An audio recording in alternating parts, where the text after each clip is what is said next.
I'm Dr. Tony Rayo Delgado. HCC is planning for the future, but we're not doing it alone. We've got Vision 2019, which is the name of our strategic plan. We've asked people to think in terms of imagine HCC 2019 and think of the student that we wish to produce. What is our product? What is it that we're going to do for our student? And then how does that tie back to our communities? To quote from Dwight Eisenhower, he said, "Plans are useless, but planning is essential." The community is part of your mission. The community are the people whom you serve. So I think that having the community involved is absolutely essential. Some really wonderful priorities did emerge. Innovation in teaching and learning, building a culture of responsibility and empowerment. With representatives from the Greater Houston Partnership here. We had K through 12 ISDs here, and then also community college and community members. So I think that's essential to have all voices heard. I'm Dr. Tony Rayo Delgado, and now you're up to the minute. Hi, I'm Dr. Tony Rayo Delgado.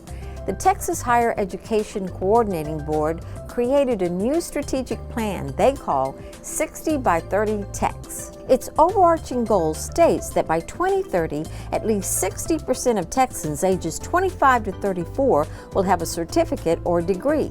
This plan will establish a globally competitive workforce in the state. The great thing about this is that we're strategically planning from the bottom up, involving all the stakeholders. And another important component in the plan is funding, because a plan without funding is really not of much value. It's a wonderful way to close the educational gaps, in particular with minority communities, and create a labor force that's going to strengthen the economic base for Texas. I'm Dr. Tony Rayo Delgado for HCC TV, and now you're up to the minute.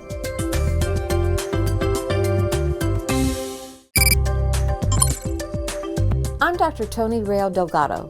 HCC is in the process of developing a new strategic plan called Vision 2019. It has taken several months to process by engaging stakeholders from diverse communities of business, industry, ISDs, civic leaders, students, faculty, and different levels of staff from the ground up.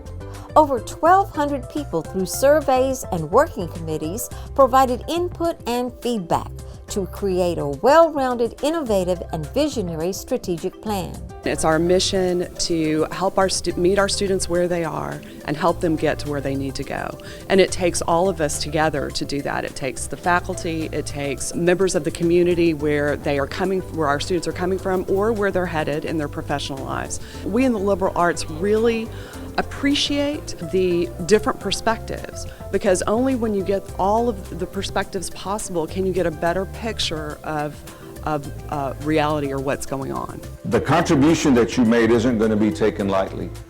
We're going to take the information you provided and use it to inform the processes at the end of the day that will drive the institution.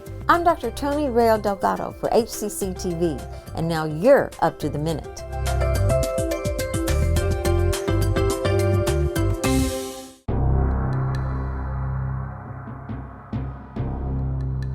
For every 10 eighth graders, 7 of them finish high school.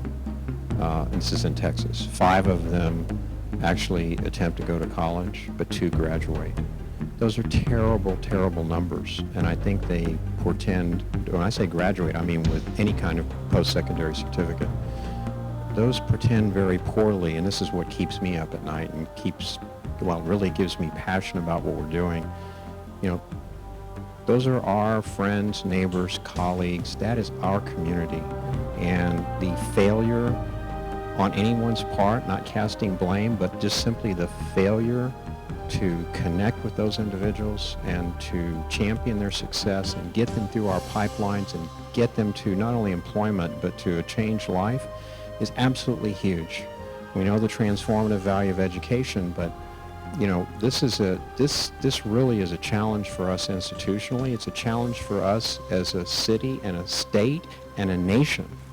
And I really worry about the consequences of us not properly preparing people for a future that they're going to have to work in. I've got children of my own and now a grandson, and it really concerns me that I can see a bimodal structure where we're going to have more of the haves and more of the have-nots. And that is not conducive, as a political scientist, to democratic stability. So this is why I'm thanking you by extension for your contributions in this. I think this work is the closest thing to sacred work you're going to get without being affiliated with a religion of some kind. It is a sacred trust that we have at this institution and as leaders in the institution to try to make sure that we are doing all that we can to ensure the success of our students.